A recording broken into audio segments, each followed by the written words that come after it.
tertúlia. Boa tarde a todos. Hoje é dia 8 de abril de 2015, uma quarta-feira. Esse é o verbete de número 3.351, 5 páginas, 40 logias e 13 máximos. O tema é Senso de Dignidade Cosmoética, especialidade Cosmoeticologia. Quem escreveu o verbete, no caso fui eu mesma, Adriana Lopes. Então, qual a definição? O senso de dignidade cosmoética é a autoconscientização teática do valor intrínseco de todo ser vivo, intra e extrafísico. Manifesta em palavras e atos respeitosos, dirigidos a si próprio e aos outros. Na pensenologia destacamos o holopensene pessoal da autodiscernimentologia, a autopensenização fraterna, a postura cosmoética criando holopensene otimizador de futuros acertos. Em fatologia, o senso de dignidade cosmoética, o afinco na conservação de postura respeitosa independente das condições intra, inter e extraconscienciais existentes, o autorrespeito, o autodesassédio, a disposição sincera para cooperar para o bem-estar evolutivo próprio e alheio. Para a fatologia, a autodefesa energética favorecendo a sustentação da conduta dignificadora. A captação de parafenômenos, indicadores do modo mais digno e eficiente de proceder. Na argumentologia, destacamos 10 nuances do conceito da dignidade cosmoética. Aí depois tem alguns parágrafos também, que eu recomendo vocês darem uma lidinha. E na remissiologia, sugerimos a leitura de todos esses verbetes, obviamente, mas destacadamente de autoconstrangimento cosmoético mínimo, alto valor íncito, consciência cosmoética, integridade consciencial e lisura. Ao evitar a dignidade alheia, ultraja a própria. Ferir a própria dignidade ofende a de todos. Eis o ciclo de assedialidades, à espera de ser banido do planeta pelas consciências lúcidas. Você busca desenvolver o senso de dignidade cosmoética? Tal empreitada resultou em atitudes em prol da mitigação de auto- e heteroassédios? Na bibliografia temos aqui 4 referências.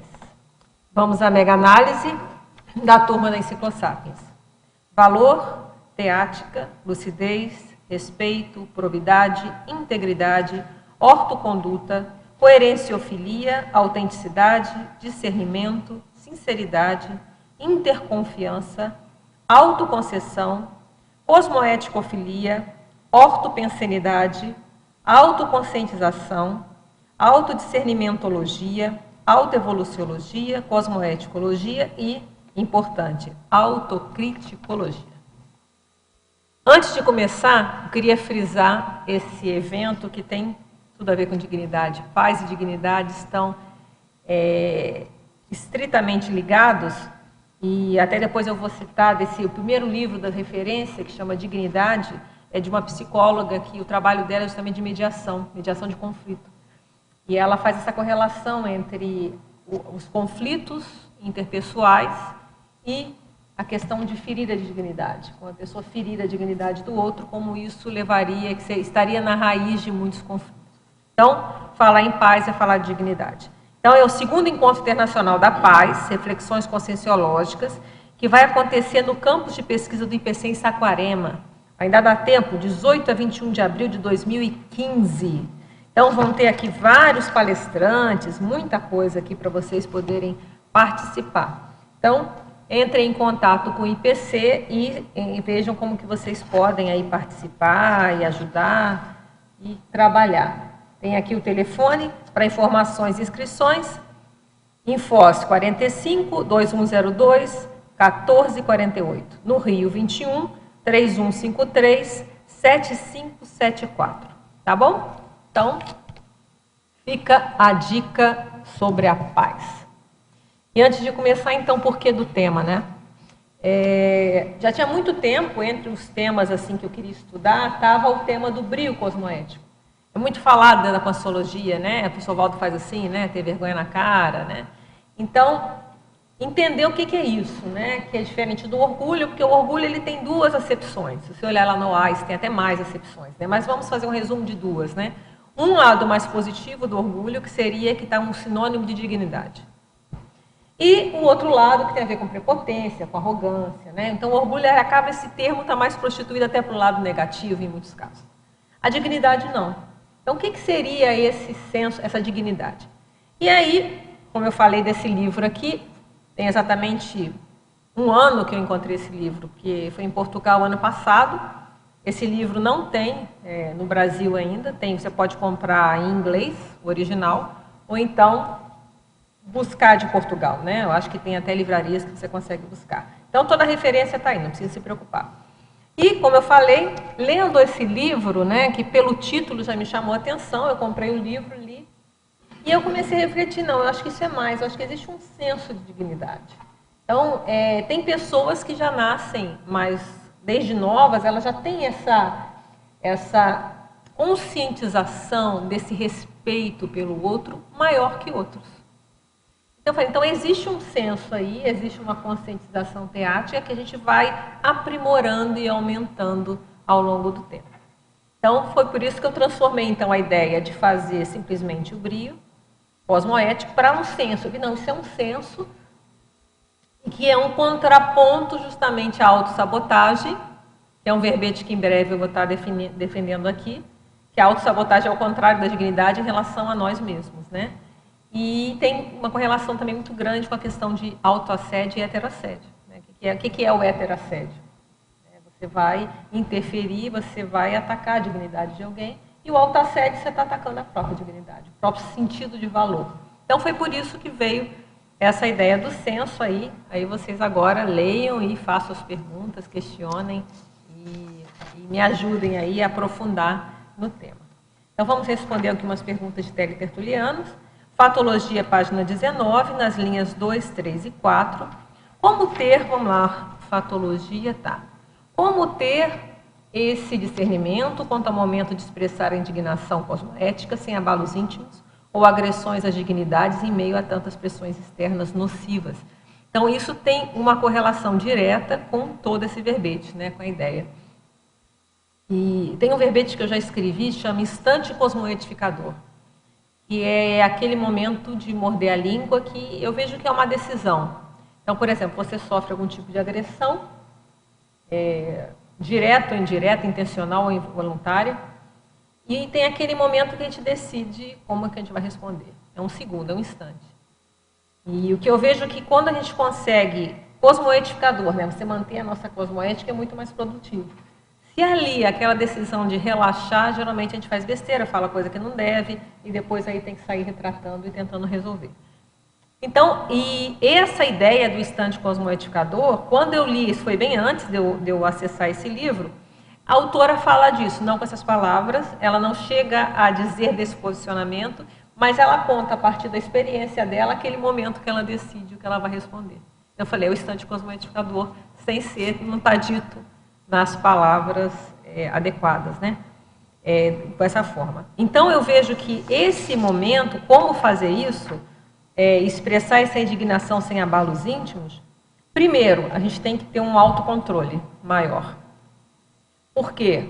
E tem uma conscientização, que é tudo que o verbete que a gente coloca aqui. Para quê? Para a gente saber a hora certa de falar ou não falar. E o parapsiquismo, ele entra muito sério nisso.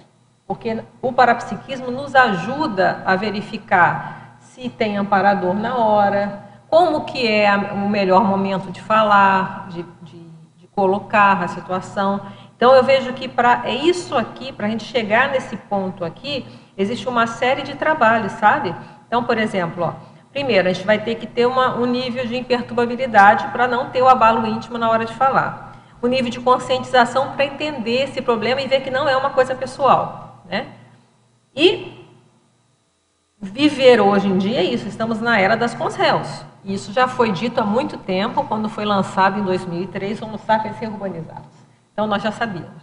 Então, e o fato é que está aumentando o nível de agressões, de situações mais precárias na sociedade e que a gente entendendo isso. Então, eu convido, se você não leu esse livro, a ler o Homo Sapiens Urbanizados. Entendendo que é um momento evolutivo planetário, que isso vai mudar, vai demorar um pouco, né? Mas que isso vai mudar, a gente começa a entender que a gente tem que aprender. É uma aprendizagem lidar com isso. Se a gente quer fazer assistência, a gente tem que começar a aprender a lidar com essas situações sem abalar. E o que é não abalar? É chegar na desperticidade. Então, tudo aquilo que você já estudou sobre como ser desperto vai ajudar você a fazer exatamente isso, a indignação cosmoética sem abala os íntimos. Tá? A desperticidade está por trás disso aqui. Por que há tanta falta de autorrespeito atualmente com agressões constantes ao próprio holossoma? Tem que ver o que está acontecendo. Eu acho que existem uma série de situações externas e situações conscienciais que as pessoas estão se agredindo. Mas eu não diria que isso é pessoal, não, é que é de hoje, não. Eu diria que isso é desde que o mundo é mundo. No momento que existe autoassédio, existe a autoagressão. Então, se nós não somos, se existe um percentual pequeno de despertos no mundo, é sinal que a maioria das pessoas tem autoassédio. Se a maioria das pessoas tem autoassédio, elas ainda têm algum percentual de agressões a si própria. O porquê disso, aí tem que vir uma série de estudos, aí vai além da minha compreensão. É todo um processo de consciencialidade. Eu acho que o mais sério é a gente pensar o seguinte, o que eu faço? Eu ainda faço isso? Por quê? Isso é o que é mais sério. Trazer para a gente, tá? E que a gente vai aprender muito para lidar com esse mundo atual. Na mitologia, segunda linha, outra pergunta difícil que você está fazendo para mim, olha só. Quando iremos ver, enfim, o término do mito da vingança em defesa da honra? Olha, eu gostaria muito de saber essa resposta, não tenho ideia. Não tenho ideia, mas o que a gente pode fazer, é o que eu estou tentando, não só eu, né, mas a conscienciologia como um todo, é esclarecer as pessoas, né?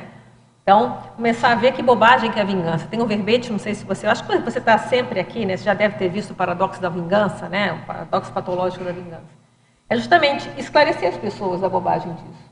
Mas ainda há uma apologia da vingança, é só ver, ligar uma novela, né, de televisão, você vai ver que o mote principal que dá Ibope é vamos nos vingar, pequenininho, o roteiro é isso. Então, vende ainda, desde lá do Conde de Monte Cristo, né? A história continua, são recriações disso.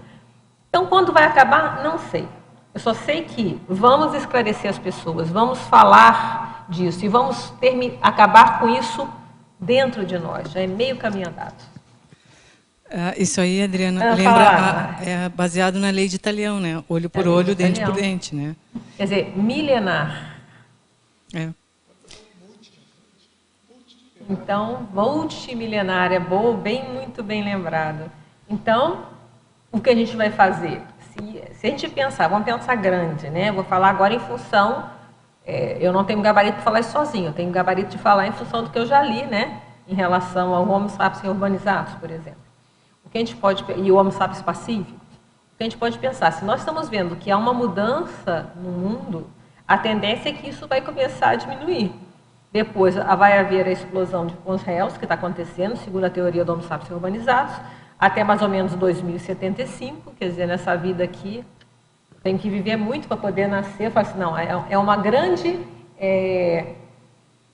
motivação a sobrevida, né? Porque quanto mais você viver, maior a chance de você nascer depois de 75. Então, vamos pensar por esse lado, não é? Então, quanto mais, porque ser bebê a gente vai estar muito mais despreparado, né? Então, vamos viver bastante, que aí a gente vai puxando mais o tempo, a gente vai indo mais, né? Então, estou brincando uma coisa séria, mas é para a gente rir um pouco da situação. Sabe o que eu pensei agora? Fala. Até foi a primeira vez que eu pensei nisso, não tinha pensado, né? Quando eu falo em honra, ali eu me lembrei de um estagiário meu, quando eu falava alguma coisa, ele dizia assim, chefe, defina isso, né? Então, se a gente for pensar numa definição de honra, eu acho que a gente tem um conceito equivocado, porque o próprio conceito correto de honra se opõe a essa vingança. Quem tem honra não vingaria. Isso é muito bom, isso aí estamos... Eu nunca tinha pensado nisso, mas assim, essa ideia surgiu agora, de que é um paradoxo aí, porque o que ela justifica, na verdade, não justificaria, muito antes ao contrário, né? Muito bom, perfeito. E é o que a gente tenta, de alguma forma, argumentar aqui. E é interessante aqui, eu estou super feliz, que eu estou com uma assessoria jurídica de peso ali, ó. Vamos lá. Eu ia fazer o comentário, eu já te passo a palavra. Sim. A honra, e no memorando a auto-imperturbabilidade que você já mencionou, se a sua honra é ou seja, auto-fundamentada, ataques, porventura até nem conscientemente mal intencionados, a pessoa teve um assédio, te agrediu, fez um gesto não ético, mas se você tem essa auto-fundamentação da honra, é uma sinonímia de auto-imperturbabilidade, alguma coisa que a plateia toda ao seu redor pode estar vendo, você recebeu uma lasquinha da sua honra, foi retirada. Não foi. Você perdura, não é por isso que você vai se animar, ter um ânimos de vizinho de vingança. E aí entra o senso de dignidade, é justamente o contraponto, de certa forma, da vingança. E tanto o senso quanto a honra intra. Intraconsciencial. E se a pessoa está preocupada com o externo, daí não é a honra, é com a sua imagem, é outra coisa, né? Perfeito, estão aqui para dizer. Adriana, por favor. Bom, me pareceu muito curioso porque justamente ontem eu estava refletindo sobre algumas situações que me acontecem e eu não podia dar o nome. Agora que eu leí o verbete é exatamente isso, porque é assim, nós estamos, ou acá na Cognópolis, de alguma forma, há muitas pessoas que se estão confrontando a si mesmas e isso dispara coisas, emocionalismos, bom, enfim. Mas eu estou assim em uma etapa onde eu estou tentando falar com diplomacia para acertar, porque às vezes eu falo o que penso e isso genera um problema, sim, mas minha intenção não é generar um problema, me entende? E o que eu falo é certo, mas de pronto a forma em que eu falei não é a adequada. Então, eu estou assim como em um reciclagem da forma em que eu me expresso, ou que expresso minhas opiniões, mas eu entro assim em um conflito hasta onde é concessão, hasta onde é inautenticidade e hasta onde não sei, é incapacidade de comunicação. Não sei como explicar, se se entende a ideia. Sim. Sim, por exemplo, eu vou falar, às vezes quando eu faço concessão, não falo o que eu penso, eu sinto que não estou sendo autêntica com a pessoa, que eu não estou assim expressando o que realmente eu vejo, o que realmente eu penso. Mas quando eu expresso isso, às vezes pode gerar algum problema, porque as pessoas, não todo mundo está preparado para escutar certas coisas, inclusive uno mesmo, me entende?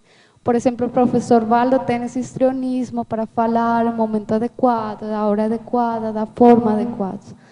Então, aí eu fico pensando, hasta onde como uno pode delimitar hasta onde é concessão, hasta onde é inautenticidade, como uno empezará a construir Entendi. isso. Olha, isso eu acho que todos nós estamos aprendendo, né?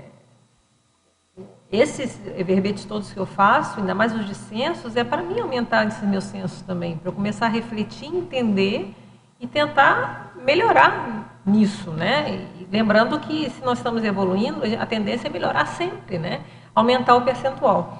Agora, o que eu vejo, assim, para a gente saber, é na prática. Não tem como, e tem um verbete também que eu escrevi, que tem a ver com o que você falou, que é o heterorreação autodiagnóstica. Não sei se você chegou a olhar esse verbete. Que é justamente isso, a reação do outro nos ajuda a fazer um diagnóstico, como você falou que fez. Às vezes eu vejo, errei na dose.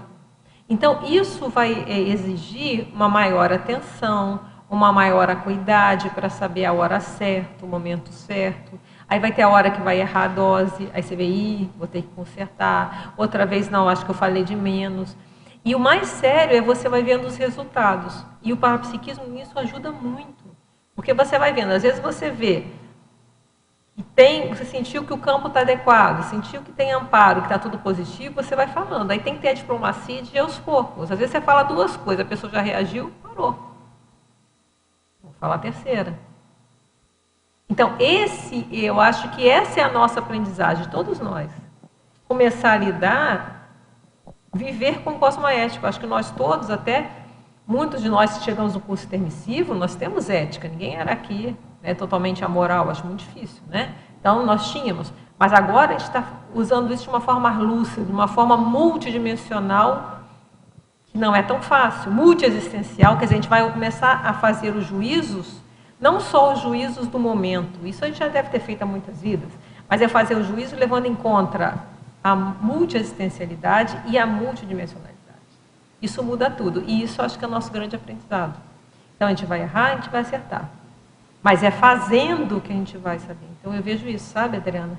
Eu acho que esse discernimento que o rapaz perguntou aqui, eu vejo que várias pessoas fizeram essa pergunta, a gente vai aumentar esse discernimento pensando, refletindo, aí uma hora você erra, faz a menos, uma hora fala mais, e vai tentando mensurar e vendo os efeitos disso, as repercussões disso, não só energéticas, mas físicas, mas também energéticas. E essa questão do parapsiquismo é fundamental, você vê que está tudo junto. Aumentar cosmoética, eu fiz outro verbete também, que é autoparaperceptibilidade e autocosmoeticidade. Eu vejo, ser mais cosmoético implica também a gente ir melhorando nosso parapsiquismo. E vice-versa, a gente só vai aumentar o parapsiquismo se aumentar a nossa cosmoética. Então, parapsiquismo eu vejo que é a nossa grande ferramenta para a gente começar a atuar de uma forma mais cosmoética. Ele ajuda demais. Então, acho que é por aí. É experimentando, Adriana. E você tem um fator agravante. Aqui é a questão do idioma, né? Que aí a questão de ser mal interpretada tem um percentual a mais, mas você também já está dominando daqui a pouco, mais um pouquinho aí, você já está dominando o português, né? Não, eu fiz a mesma pergunta para Valdo, assim, tentando compreender meu mecanismo, entende? Mas o primeiro que falou foi que não me importasse a opinião dos outros, que eu tinha que aprender a nadar contra a corrente. E aí eu fiquei pensando, bom, será que eu estou sendo muito... Eu não quero enfrentar esse contraponto ou esse antagonismo que de pronto dá a falar o que uno realmente pensa, o que uno realmente... Como uno realmente... Você vai se expor, mas isso que a gente falou. Agora, esse limite você vai vendo. Porque não é fraterno, às vezes, você jogar a verdade na cara da pessoa se ela não está preparada para ouvir. Então, é isso que você vai aprender a dosar. Tares é isso, não passar para o limite do estupro. Agora, você vai aprender isso exatamente como ele falou. Fale, exercite, experimente, aí você vai ver o efeito. E aí você vai ver a hora que você... E quando você não fala o que tinha que falar, dá uma ressaca, você fica mal depois, putz, deveria ter falado. E às vezes quando fala, também vai dar ressaca. Aí você vai ter que diferenciar a ressaca que é da rebarba, porque você pegou a sede da pessoa, ou não. Às vezes é porque você às vezes passou do pontinho. Mas eu vejo que é experimentando, não vejo outra alternativa. É isso que ele falou, fale e vai vendo os resultados. Avalie os resultados. Pondere sobre os resultados. Só não faça sair e vire as costas. Faça e veja o que vai dar disso. Então, experimentar. Vamos experimentar. Então, Adriana, diga lá, Tereza. Página 20. Trinomiologia. O trinômio, autenticidade, sinceridade, probidade. Eu vejo o que é chegar na probidade, que é a integridade, né? A gente ser mais íntegro, ter uma postura mais reta, de retidão. Essas duas coisas estão diretamente ligadas, a gente ser autêntico e ser sincero. Mas essa autenticidade, tem a autenticidade, tem até um livro, né, do professor Tony, essa sinceridade tem que lembrar que tem que ter, para chegar na probidade, que é a cosmoética, está aqui, a probidade, ela correlacionou os outros dois com a questão da retidão da cosmoética. Então, é você agir, tanto ser autêntico e tanto ser sincero, com probidade, com integridade. Levando em conta, nós vamos falar da cosmoética, da retidão, da ética, né, se fosse falar uma coisa só intrafísica. Então, essas três coisas aqui, elas andariam juntas. Você pode ser autêntico, pode ser sincero, mas tem que lembrar, agindo reto. Isso eu acho que é o grande desafio de nós todos aqui, que não é fácil. Se fosse fácil, a gente era serenão. Adriana, justo agora eu estou em epígrafe. Eu li uma pensata de Valdo que dizia sabedoria, e ele falava, sabedoria é saber unir tanto a sinceridade como a elegância. E aí, Perfeito, olha, perfeito. Cabe aqui, essa elegância é elegância no sentido de... É a forma, né? Aí tem a ver com a forma. E eu pensei, né, Muito bem bom. o que você disse agora. Você pode ser autêntico, pode ser sincero, mas se não tiver integridade, eu me lembro de algumas pessoas, não, mas eu sou sincero, eu digo tudo na cara.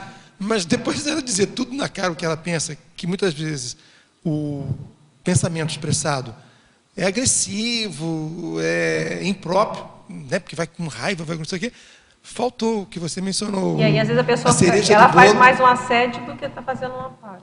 E às vezes você faz tudo certo, faz atalho certinho, e a pessoa vai ficar muito brava com você, e vai ficar um tempão muito bravo com você, e vai te... Aí depois, isso eu já vi acontecer algumas vezes, às vezes 5 anos depois a pessoa vem agradecer. Mas isso, como é que a gente vai saber? Fazendo, testando. E às vezes não vem. Então, às vezes, será que eu errei mesmo? O erro ou o acerto vai depender depois de uma série de situações. Eu tenho só lembrar, eu sempre cito esse meu amigo da época, e muito tempo, quando a gente fazia especialização lá, no século passado, né, já. E ele que brincava, que ele falava assim, teve um ano que eu decidi, eu vou falar tudo que eu penso, vou ser super sincero. Aí eu passei o ano seguinte pedindo desculpa. Então, eu não esqueço essa brincadeira dele. Fala. Então, Adriana, na página 20, paradoxo. O paradoxo de a reação do ofendido poder denegrir em maior grau a própria dignidade, se comparando ao agravo sofrido. Tem a ver com a vingança, né? É isso. Então, exatamente. Então, às vezes, o modo que a pessoa vai reagir à ofensa é até mais grave do que o que ela realmente sofreu de ofensa. Então, isso é para a gente raciocinar. É a hiperreação. E até mesmo, ela pensa, né, que sofreu essa coisa ofendida. Mas é o que você está acabando de dizer aí também, que às vezes a gente fala para uma pessoa determinada situação, de uma verdade, que ela não está com condições de ouvir. Né? Mas aí ela cria essa vingança por você. Porque você falou isso. Nesse contexto aqui, em maior grau, a propriedade e a dignidade, se comparando ao agravo sofrido, como seria? Não, quer ver um exemplo assim bem gritante que o jornal está cheio? A pessoa às vezes leva uma fechada no trânsito, mata quem deu a fechada. Ela sofreu uma agressão, que pode nem ter sido intencional. Vamos supor que foi intencional, o cara fez de propósito. Vai lá e mata a pessoa? Isso está cheio, né? A mulher trai o cara, ele acha que sentiu agredido, mata. Traidora. É muito mais sério do que o agravo que ele recebeu? Está fazendo coisas gritantes. Vira e mexe tem caso assim. A pessoa se sentiu ofendida porque o cara, de repente, falou um palavrão para ele e vai lá dar um tiro. Então, o palavrão é muito menor receber um palavrão do que você lá matar. E às vezes... Então, isso, ó, o noticiário está assim, ó, um atrás do outro. Não vou nem citar os casos. O grau da primeira ofensa cometida e a segunda ofensa, que é mais do que ofensa, é um crime. A pessoa matou. Crime. O grau é absurdo de... O grau é absurdo. Então, ó, a gente até te fala do agravo sofrido. É isso que eu fiquei assim, sabe? Porque esse agravo aqui, para mim, é sofrido. Às vezes a pessoa nem está raciocinando o que é realmente. Entendeu a primeira vez, aceitou, passou 2 dias, ela já tomou outra posição. Né? Ela já ficou na defesa dela e criou uma vingança sobre isso. Quer dizer, ela criou também esse agravo. Não é isso? Sim, piorou. Então, piorou a situação. É mais do que ela recebeu. Porque o que a gente quis jogar com essas palavras aqui? O que é a questão da vingança? A pessoa recebe alguma coisa, ela se imbui do direito. Isso. Tem o direito de me vingar. Não é isso? Uhum. E aí ela vai ser o juiz, o defensor, ela faz tudo. E cria a sentença e executa ainda. Né? Ela faz tudo. O vingador é isso. Ele pega, ele vira o advogado de acusação, o juiz e o executor da pena. Ainda arruma testemunhas. Então ele juntou tudo isso e ele vai lá se vingar. Então o que a gente jogar é isso? Às vezes a vingança é muito mais grave, do que o fato que gerou o processo. E isso, como eu falei, noticiário, não vou ficar citando os casos, porque não vale a pena, né? Porque também a gente ia ficar a abertura inteira falando de caso, porque um atrás do outro, né? Só um comentário, Adriana. Por isso que, assim, né, de alguns séculos para cá, a vedação da pessoa fazer a justiça com as próprias mãos, aí foi criada, quer dizer, dentre as competências exclusivas do Estado, o Estado constituído de direito, ele é o intermediador da justiça. Aí vai ter um processamento, vai ter uma instância, mas as partes não podem chegar e no tapa, vamos resolver a nossa diferença aqui. Adeus, senso de aí entra a civilização mesmo, né? A civilização, ela criou isso, né? Agora, independente se hoje está funcionando ou não, é outra discussão. Mas a distância é essa, né? No meu entender, parece que a situação do trânsito, por exemplo, que eu tenho um pouco de vivência, mas é o gatilho, né? Porque aquele momento, aquela ultrapassagem ou indevida, ou aquela cortada à frente, é apenas um gatilho para que a pessoa já exponha todos os problemas que ela está tendo, né? Aí ela vai lá e mata o cara. Não é uma situação causal, é uma situação que já está ocorrendo há algum tempo com a pessoa, ela está desequilibrada, a tendência dela é ter um motivo, um gatilho para que ela haja de maneira indevida. Já leva tudo o pessoal, né? Às vezes, Tudo pessoal. Às vezes a pessoa está distraída. Exatamente. Já aconteceu de fechar pessoas e eu falei, desculpa, sim, você está distraída. Sim. Quer dizer, você não fez aquilo, vou fazer. Sem querer, às vezes você sai sem ver. Então, aí é tão natural falar, pô, desculpa, né? De repente a pessoa cortou a frente para evitar um acidente, né? Porque o outro está ainda isso, às vezes podia ter um bicho jogando na frente. Exatamente. Existem centenas de motivos, né? Pai de distração, mas a pessoa já entende que aquilo é para ela porque ela já está ofendida já há mais tempo. Aí está entrando a questão da dignidade. Se a pessoa tem ciência do próprio valor dela, isso que é reflexão. Essa ofensa eu não vou levar para o pessoal. Aqui ó, é o paradoxo anterior, olha só. O paradoxo de as ofensas certamente violarem a dignidade do ofensor. E não necessariamente do ofendido. Porque se o ofendido, ele compreende aquilo, ele não vai... Isso não fere a minha dignidade. Até se me matarem, o cara me dá um tiro aqui, morri. Isso não fere a minha dignidade, não é dele. Ele que vai responder por isso. Se eu não fiz nada, se eu não fui lá provocar, se eu não cavei a vitimização, ok? Vamos supor, não cavei a vitimização. Veio e me matou, a minha dignidade não foi ferida, a dele foi. Ele que vai responder por isso. Eu dei um caso extremo. Então, mudar essa forma de pensar é o objetivo desse verbete. Para a gente começar a raciocinar sobre isso, como eu comecei a raciocinar sobre isso. Para pensar sobre isso, porque nós temos a cultura da vingança. Essa cultura da vingança, como multimilenar, como bem o Jarbas falou, é o raciocínio, e ela é o tempo todo reiterada em livros, filmes, novelas e tudo. É a cultura da vingança. Então vamos lá e a gente vai ter que, eu tenho que pagar o troco, eu tenho que dar o troco e tal. Vou começar a raciocinar de outra maneira. E por isso que a gente teve a preocupação de colocar o dignidade cosmoética, para não dar nem ser aquela coisa da dignidade, não, vou defender a minha dignidade e aí eu vou sair agredindo todo mundo. Não, é a cosmoética, para não deixar margem de dúvida. É o caso da pessoa acabar com esse...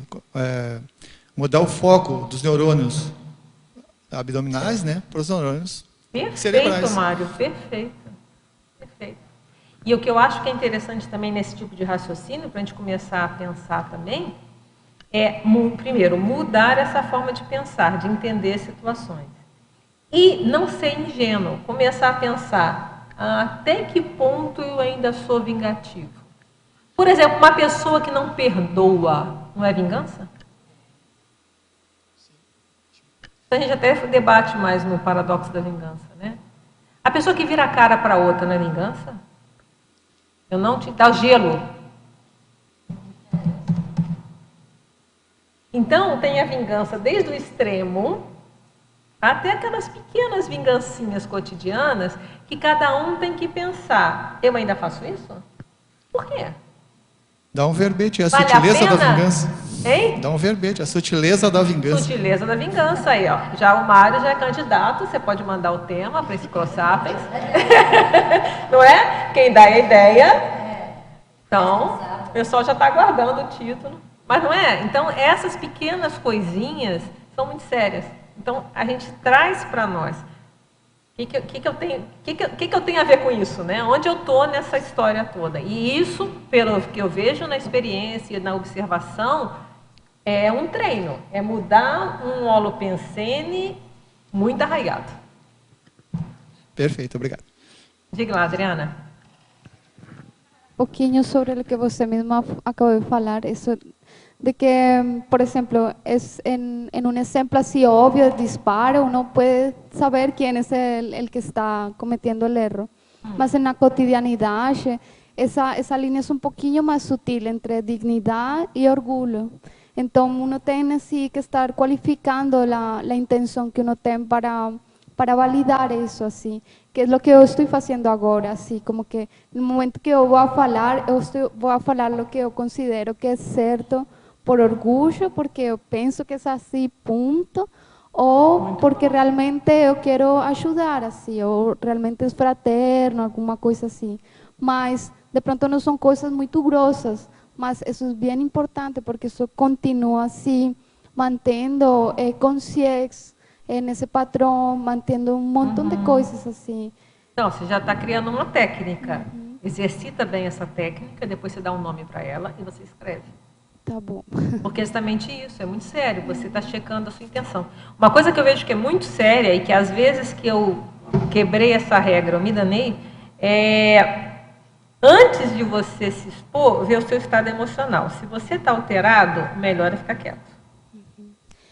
Eu acho que um de meus erros... Então, vai trabalhar e vê, vai no banheiro, faz qualquer coisa. Vai no banheiro para trabalhar e vê, bebe água. Porque, às vezes, se há uma pequena alteração emocional, a tendência daquilo desandar é enorme. Então, isso já é um cuidado que tem que ter. Na hora que tiver que falar, fala. O ideal é que você esteja aquilo que a gente falou, sem abalozinho. Esteja tranquilo, calmo. Porque, se não tiver, a chance da coisa não correr bem, porque a emoção já está ali, ó, já está aqui, ó. Aí às vezes falar demais, passar do limite. Então esse é um exercício. Então, por exemplo, essa até que você falou, você está vendo como é que eu tô, se isso aí é orgulho, não é? Então esse questionamento que você faz, arranja um nome para isso. E vai treinando, aí você vai treinando, você vai vendo o que funciona, o que não funciona, os prós e os contras, aí você já tem uma técnica depois para divulgar para as pessoas. Sí, eu acho assim como que um de meus erros não é tanto no momento de falar, porque quando eu falo não estou por um emocionalismo, uma questão assim, ou por lo menos as coisas que eu estou colocando como exemplo para mim mesma, sino que depois eu tenho a repercussão de isso e eu não banco isso, tenho uma inclinação assim a victimizar-me com esse problema, sentir-me mal e porque essa pessoa ficou brava, ou porque não sei o que, Sim, então eu acho que aí é o que você falou, que você recebe o disparo e não se vitimiza por isso, ou seja, você sabe as coisas... O preço. Mas aí o exercício, a TARES tem preço, é o preço da Verpon, né? O preço da TARES. Então, às vezes, a TARES ela não é simpática, mas ao mesmo tempo, não, a TARES não é sair pondo tacaco na cabeça das pessoas. Esse meio tempo, esse meio termo que eu falo, a gente vai aprendendo na prática. É vendo isso, como você falou, eu vejo a minha intenção, eu vejo como é que está o campo energético. Então, é uma série de variáveis que cada um vai criando e vai até chegar no ponto de ver, olha, quando é para falar, quando não é. Então, isso é um exercício. Não é fácil. Fazer um comentário, né, pensando no que você disse. Por favor. Não, quando você está emocionalmente abalado e tal, e eu estava pensando, ainda bem que é uma situação exceção, bem exceção.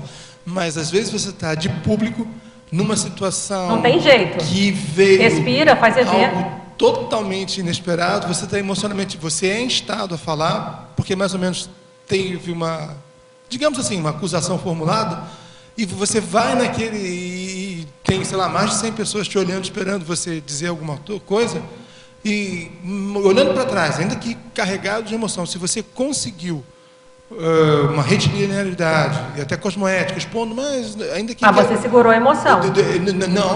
Não sei se eu seria capaz de dizer que eu tenha segurado, porque tinha emoção transbordando, poro a poro, chakra a chakra, eu abismado com a situação, mas em termos de argumentos, de falar, olha, mas aconteceu isso, eu fiz isso, aquilo, olha, não calha a minha personalidade, meu temperamento, de forma alguma com essa situação aventada,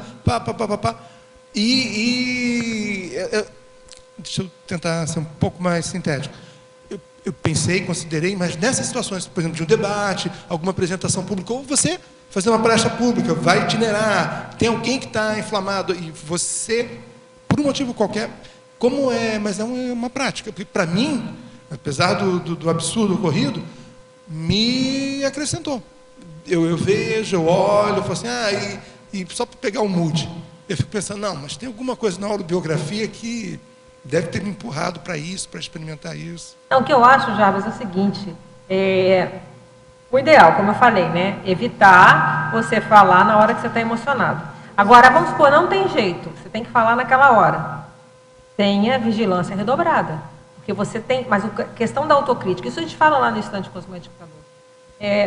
Naquela hora, você tem que, então, estou emocionado, mas então eu vou ter que tomar mais cuidado com tudo que eu falo. Eu vou ter que estar mais atento. Chama um amparador, tenta trabalhar a energia. Você já sabe, mas você está lúcido. O problema é quando vai sem freio. Então você vai saber, mas aí teve autocrítica, está alterado, vamos ver como fazer. Tá? Mas como eu falei, é exercício, não tem jeito. Fala. Eu estava conversando com um amigo sobre isso nesses dias.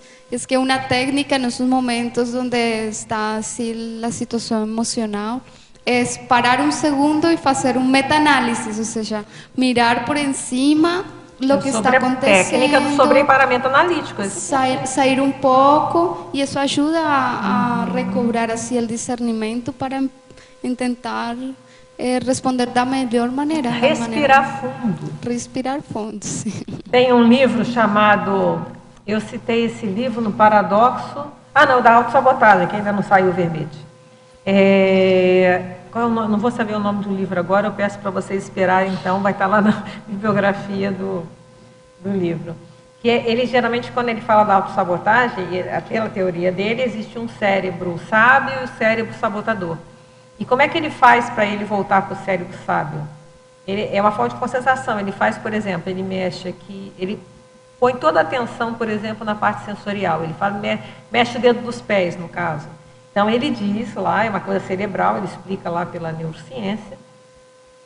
E então ele arranjou um jeito, é como se ali ele tira o foco. Se você pensar em mudança de bloco, ele muda o bloco e começa a se concentrar no momento presente.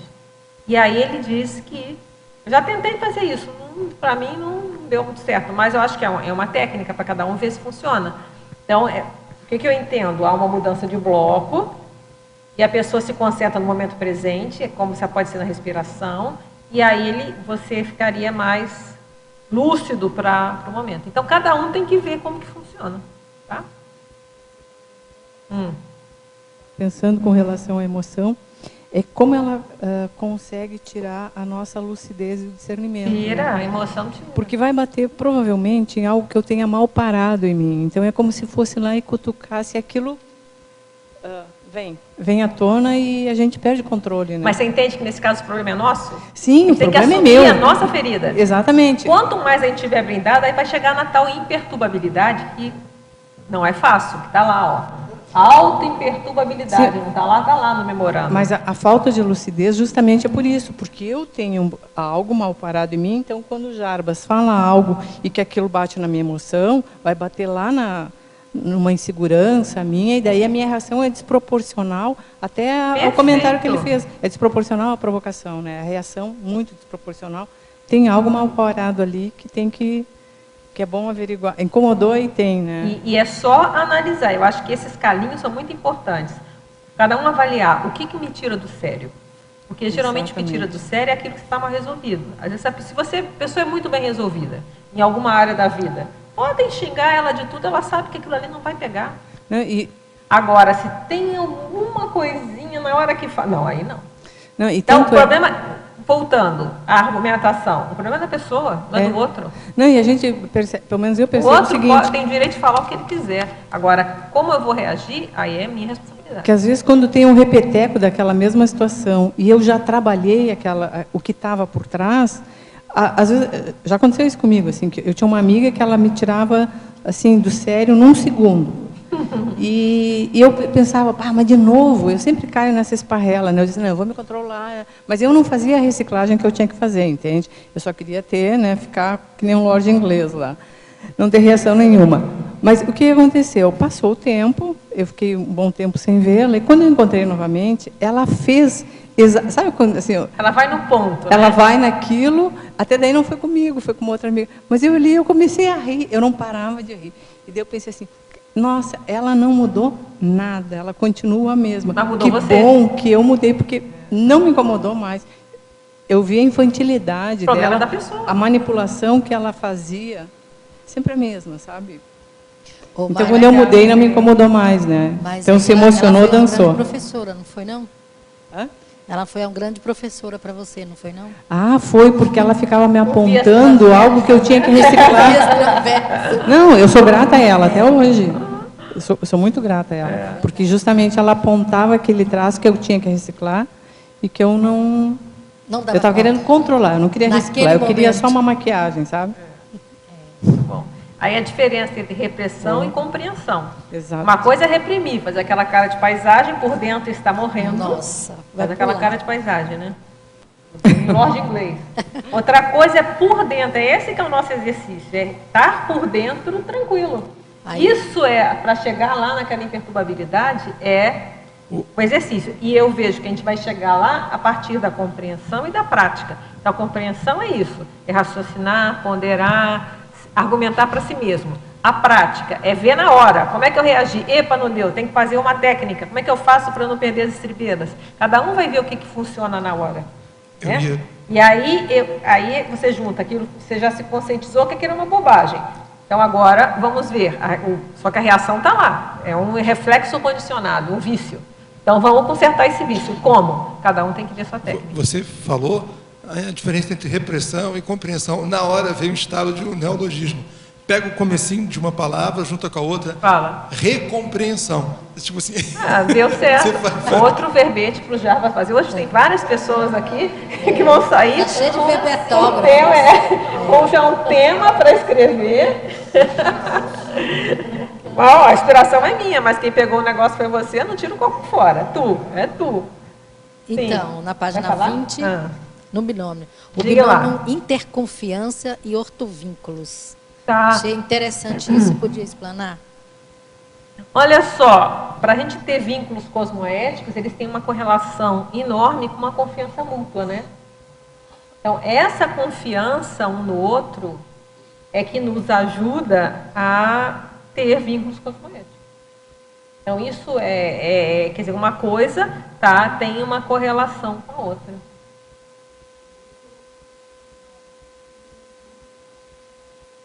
Por exemplo, até escrevi um dia desse, numa sociedade em que prima pela esperteza, é o jeitinho, todo mundo está querendo dar a volta em todo mundo, a primeira coisa que perde é a confiança. Perdendo a confiança, como é que você vai fazer um vínculo positivo se você desconfia de todo mundo? Você sempre acha que a pessoa está querendo te passar a perna. Então, essa cultura do jeitinho, a cultura da esperteza, ela é extremamente danosa socialmente. Ela tende a ir denegrindo a sociedade, porque ninguém confia em ninguém mais. É verdade. Então, é complicado. Tem que se mudar essas culturas, né? Mas vamos, devagarzinho, a gente vai mudando. Você vai perguntar? Eu queria que você fizesse um Diga lá. comentário, Adriana. Eu estava discutindo hoje cedo. Eu estou observando, né, já há algum tempo, as pessoas fazendo desassim por desassim. O que significa isso? Estou mantendo a questão religiosa de me defender dos demônios, digamos assim, sem amparador. Queria que você comentasse a questão de você fazer a desassim com o amparador, acolhendo, encaminhando, e desassim por desassim. Ou seja, eu uso a técnica para me defender, ou eu uso a técnica para ajudar, para encaminhar. É isso que eu gostaria que você fizesse comentário. Tá. Tem até, eu não estou lembrando agora o nome do verbete do professor Paulo, a gente fala isso até no curso Opção pelo Autodesassédio. Eu não sei se é o autodesassedialidade, é um desses verbetes que tem a mínima e a máxima. E não sei se você está com aí, dá uma olhada para mim se é o autodesassedialidade. E A mínima, uma dessas que eu não lembro exatamente qual, a mínima é a defensiva e a máxima é assistencial. O mínimo, o máximo, alguma coisa assim, tem uma diferença. E eu vejo que é mais ou menos por aí mesmo. A nossa tendência inicial, às vezes, é ser só o mais defensivo. Mas se a gente está pensando em fazer o parapsiquismo assistencial cosmoético, nós vamos fazer isso visando assistir o outro. Mas nem sempre isso é possível. Há momentos que eu vou ter que me defender só. Então, dependendo do ambiente que eu estou, eu vou ter que me encapsular mesmo. Não adianta eu querer lá, eu vou assistir o cosmos. Eu não tenho um gabarito para isso. Não dá, o contexto não dá. E, então, o processo é mais defensivo, eu vou me defender. Eu vou me encapsular e vai ficar mais defesa. E há aquele momento que eu vou fazer a desassim, mas vai ser possível, o amparador vai estar junto e ele vai fazer o encaminhamento. Então, eu vejo que é muito, mesmo se a gente está tanto no de defesa quanto nesse outro, eu acho que o que muda é a nossa postura íntima. Uma coisa é falar assim, né, quase com raiva do assediador.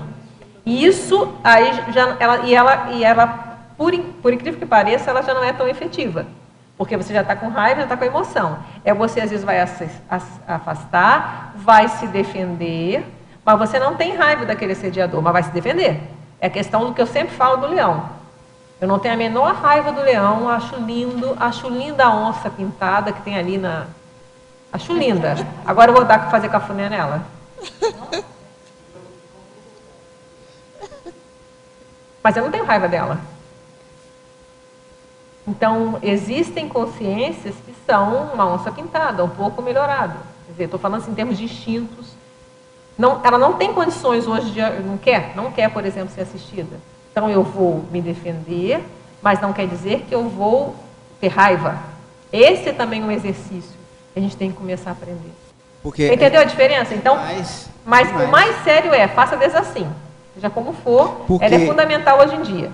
Faça desassim, nem que essa primeira, ela está te gabaritando para fazer da outra. Mas não é ideal você ter essa postura só de se defender. Você se defende, mas você também tem a postura de ajudar. Entendi. Agora, o que vai fazer a diferença? Eu não preciso, se eu for contar para fazer desassim só com o amparador, nem necessariamente, tem coisa que não precisa estar junto. Você dá conta sozinho? No momento de, preciso me defender. Às vezes, você dá conta sozinho, não precisa. E vai ter momentos que eles que têm uma noção maior disso. Você vê que tem amparador junto, que aquilo vai encaminhar. Mas o mais sério é a sua postura íntima. Perfeito. Porque já no segundo tempo da minha pergunta, né, o assédio vem porque nós temos a pega, né, do autoassédio. Isso. E normalmente esse autoassédio é inconsciente, né? E aí, jogando outro foco, por que o assédio? Que aí vem de conta o que a senhora comentou aqui antes, né? Porque, na verdade, o que eu estou observando, Adriana? Muito desassim por desassim. Como se você estivesse repetindo os rituais religiosos antigos, desassim por desassim. Não, mas é diferente. Não, mas eu não mas eu entendi perfeitamente o que você falou. A desassim, ela tem que existir da maneira que for. Não, desassim por desassim que eu estou falando. Não importa. Você vai desassimilar. Isso é o mais importante. Você desassimilar é fundamental. Agora, a qualificação, aí sim. É essa que eu estou falando. Mas é melhor fazer desassim por desassim do que não fazer nenhuma. Sim. Mas, o que é? Se você faz com essa postura íntima, vamos dizer só, uma pessoa que ela é mais vingativa, ela, por exemplo, ela vai ficar pé da vida, como é que esse assediador ousa vir aqui me assediar? Então, já é a postura de raiva. Então, isso aí, como eu falei, a chance dessa desassim não ser tão desassim assim é grande, porque ela mantém o link, nem que seja pela raiva. Agora, se faz isso, mantendo essa postura de assistencial, independente de estar o amparador ou não junto, se ser defensivo ou não, essa é a postura ideal. É essa que nós precisamos aprender e fixar, e consolidar, em qualquer circunstância, em qualquer momento. Essa é o grande desafio, que aí é a experticidade. Adriana, só posso fazer uma colocação de uma casuística que eu lembrei agora, que o professor Valdo, não sei se vai ajudar ele.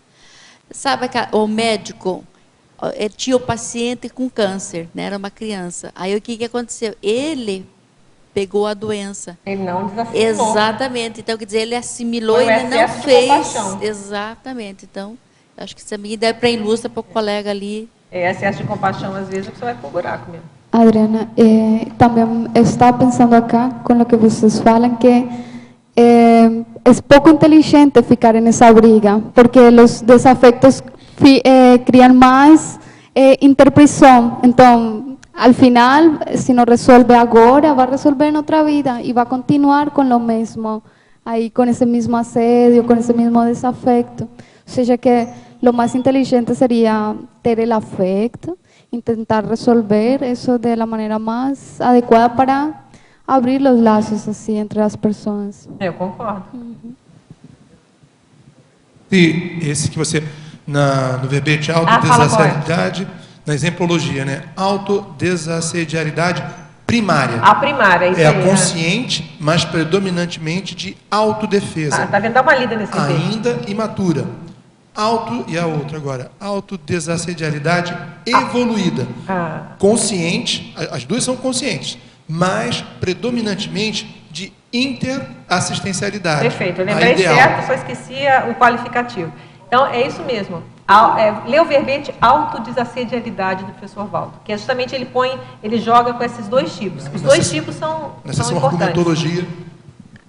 Tá? Vamos responder então um pouquinho aqui para a turma. Nada. Pensenologia, segunda linha.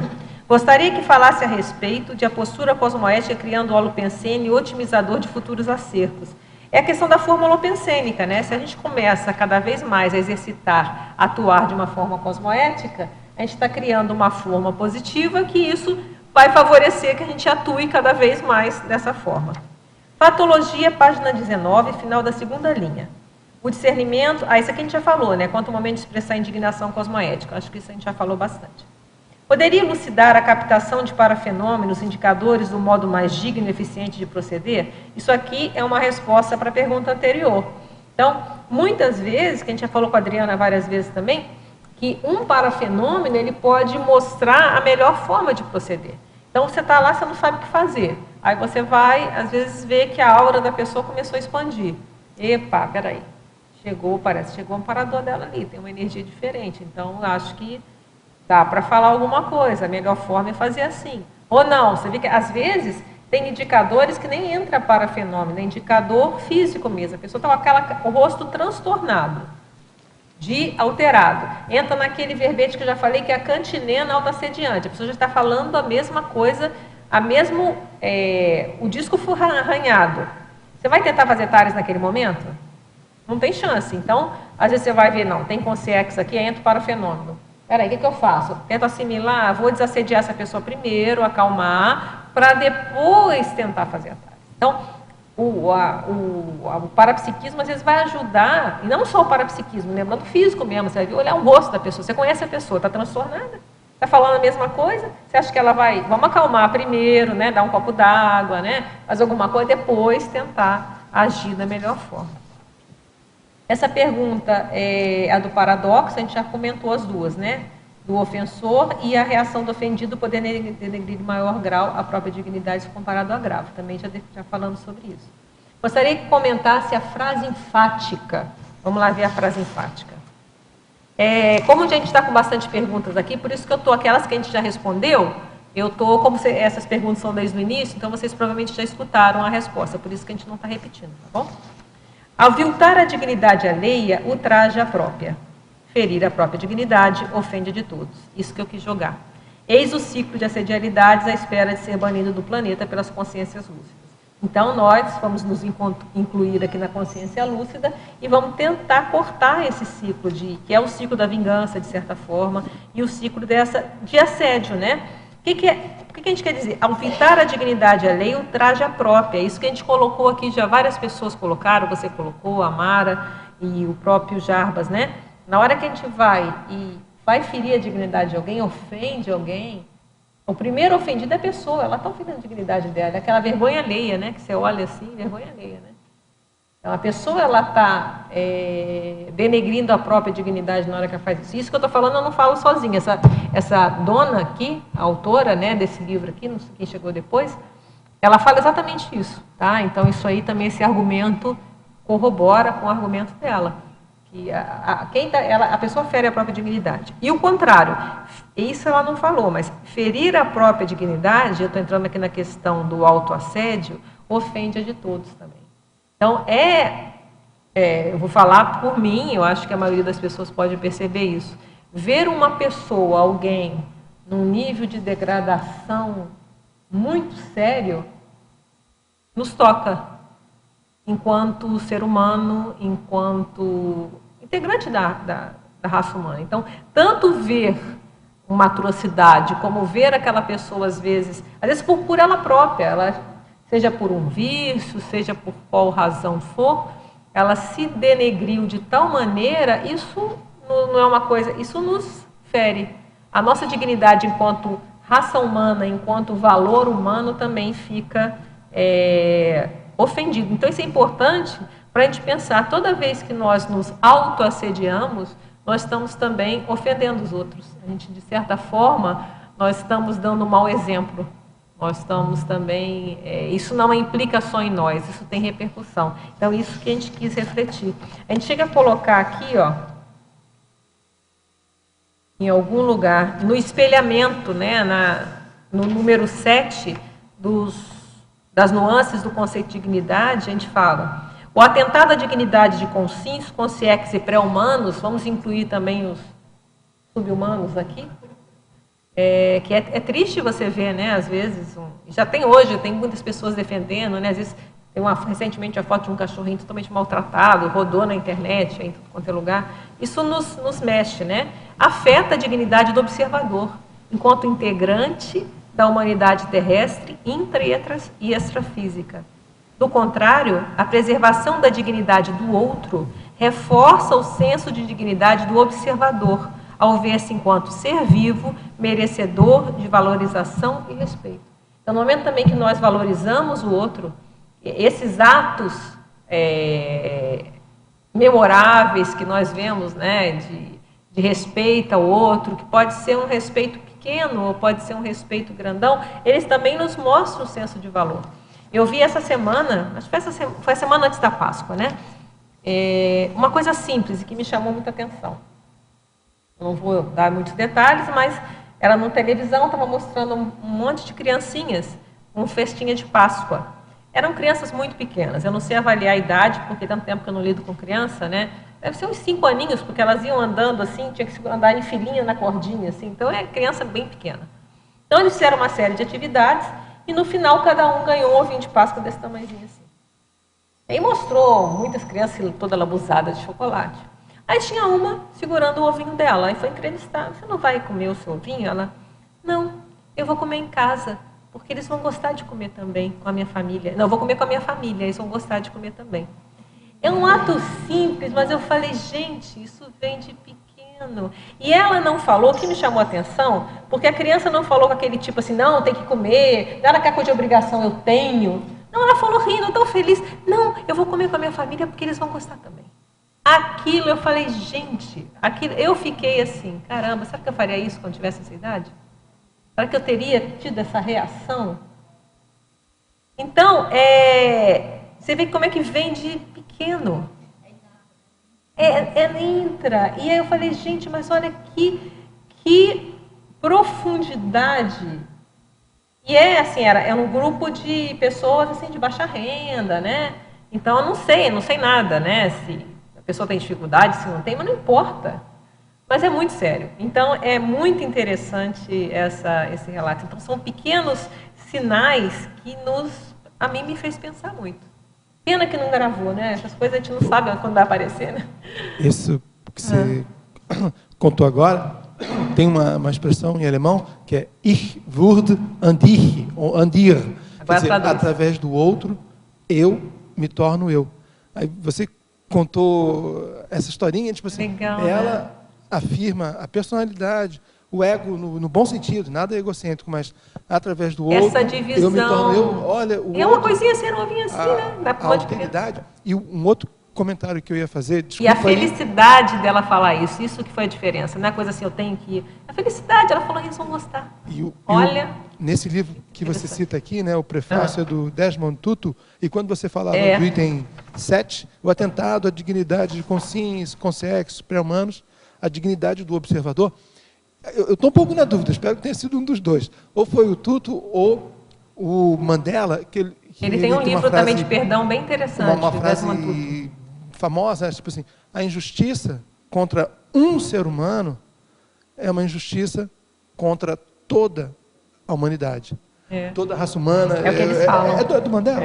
É do Mandela, eu estava na dúvida. Então, de novo, através do outro, eu me torno eu, o que afeta, o que desonra, magoa, machuca o outro, vai me afetar nessa condição, como você colocou tão bem aqui, a dignidade do observador enquanto integrante da humanidade. Aí quando eu li, você falando a historinha, eu lembrei disso através do outro, eu me torno eu, e a injustiça cometida é contra toda a humanidade. E tem um TED dessa psicóloga, vocês peguem o nome dela, tem um TED, vale a pena ela falando desse livro, tá? Vocês podem olhar e depois tentar ver o livro. Mas é muito interessante, e ela faz, o trabalho dela é de mediação mesmo, ela vai lá para o campo de batalha, aquelas mediações daqueles casos assim, de vingança terríveis, sabe? Assim, não é coisa simples, não, dizimou a família do outro, entendeu? Não é coisinha assim que roubou a galinha, não. É coisa seríssima, então eu acho que isso dá um peso nesse livro muito interessante. Então eu recomendo mesmo, esse livro foi muito sério. Ele me incitou muitas reflexões que surgiram desse verbete. Eu acho que esse verbete deve muito a esse livro aí. Início aqui da frase enfática, né? Aviltar a dignidade alheia, ultraja a própria, é uma síntese de uma cosmovisão, né? De certa forma, sim.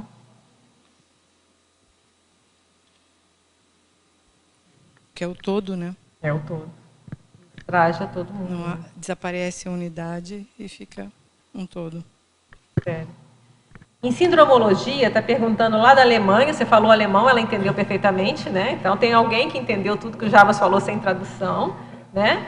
Então, é da síndrome da subestimação, da autossubestimação. Eu vou te orientar a você olhar o verbete do professor Valdo, que é a síndrome da autossubestimação. Está aqui, ó. Na verdade, é verbete da subestimação. É o estado mórbido caracterizado pelo quadro clínico, no qual predomina a desvalorização, a indiferença ou o menosprezo franco de algum valor, oportunidade ou instrumento evolutivo proexológico fornecido pela própria vida humana. Então, aqui a gente incluiu o auto, quer dizer, a pessoa fazer isso com ela. Então, a pessoa se subestimar também é um ataque à dignidade dela. Não é? Na hora que eu me subestimo, quer dizer, eu tenho um valor, eu tenho defeitos e tenho qualidades, mas eu tenho um valor como ser humano naquilo que eu sei. Na hora que eu subestimo esse meu valor, eu estou atacando a minha dignidade. E só para a gente pensar, né? Em termos de recorrência, seja pessoalmente ou que eu ouvi de outras pessoas, uma forma, infelizmente, bastante recorrente eu não sou capaz, eu não sou capaz. É autoassédio. Digo, isso é subestimar-se. É subestimar, e aí até que ponto você está atacando a sua dignidade? Você não precisa de assediador, você mesmo já faz o papel, né? Então, até a gente coloca aqui uma coisa muito séria para as pessoas pensarem. Olha, vamos dar uma lida aqui. Do ponto de vista da cosmoética, a autodignidade enquanto respeito à própria personalidade e lealdade aos próprios princípios é responsabilidade pessoal, bem como a capacidade de prevenir e até resistir aos possíveis ataques externos à dignidade pessoal, sem perda da lucidez quanto ao alto valor. É isso que a gente está colocando aqui esse tempo todo. Lá na página 22, vamos começar aqui então na autoproteção. Tal empreitada requer força da personalidade capaz de não vulnerabilizar-se diante dos maus tratos recebidos, sabendo proteger a própria integridade psíquica e o brio cosmoético. Então, esse é o nosso objetivo, da gente chegar lá. Entretanto, reiterados ataques à dignidade podem causar traumas emocionais e dúvidas quanto ao valor pessoal naqueles sem recursos autodefensivos, criando autoassédios tendentes a ser mantidos, mesmo na ausência de heteroassediadores. Então, existem lavagens subcerebrais. Às vezes a pessoa ela teve uma lavagem subcerebral de vidas e está na hora de tentar mudar isso. Né? Então, às vezes ela entra num processo que não tem nem mais assediador junto, mas é tanta lavagem cerebral naquela consciência que pode ter sido por mais diversos motivos, né? Até às vezes etnia, nasceu numa etnia que é considerada inferior e todo mundo, você não vale nada, você não vale nada, a pessoa às vezes introjetou aquilo, já nasceu numa outra etnia, já mudou, mas aquilo ficou. Então, isso é um grande trabalho nosso de autodesassédio, entender que aquilo mudou de contexto. Então, a gente está levando em consideração que às vezes pode ser um trauma, mas vamos cuidar disso. Sei lá, existe consciência terapia, existe tantos recursos hoje para a pessoa buscar superar essa condição, se é que ela identificar que pode estar na raiz disso. Mas na hora que você conscientiza que a pessoa, eu estou me sabotando, eu estou me assediando, eu estou ferindo a minha dignidade, eu não estou conseguindo sair disso sozinho, onde tenho ajuda? É o primeiro passo. Vai perguntar? Perguntar, sim. Também existem aquelas coisas populares, né, que se diz assim, não levar desaforo para casa, tem esse ranço cultural também, muito grande. Né? Isso é muito forte. Então, não levar desaforo para casa, ter sangue de barata. Como é que houve isso? Como é que, não é? Não. Eu acho interessante isso, porque às vezes você não consegue. Eu mesma já quis explicar que não é questão de ser. Não é ser boboca. Não é ser boboca, não é ser acompliciar. Eu acho que a gente coloca em algum lugar isso aqui, quer ver? O fato de você, eu não sei onde é que está aqui agora. É alguma coisa nesse sentido, né? Que foi o que eu pensei. O fato de eu não responder ofendendo não quer dizer que eu estou sendo complacente. Até é muito mais sério. Em primeiro lugar, eu estou ensinando a agir diferente. Segundo, não quer dizer que eu vou deixar de ser desrespeitada. Eu vou pôr limite. A questão é a forma de pôr limite. Se pode pôr limite sem que esse limite seja ferir a dignidade do outro. Essa que é a diferença. Eu posso, não estou dizendo que você não vai pôr limite, você vai pôr limite. Você põe limite com o leão, você põe a coleira, você põe a jaula.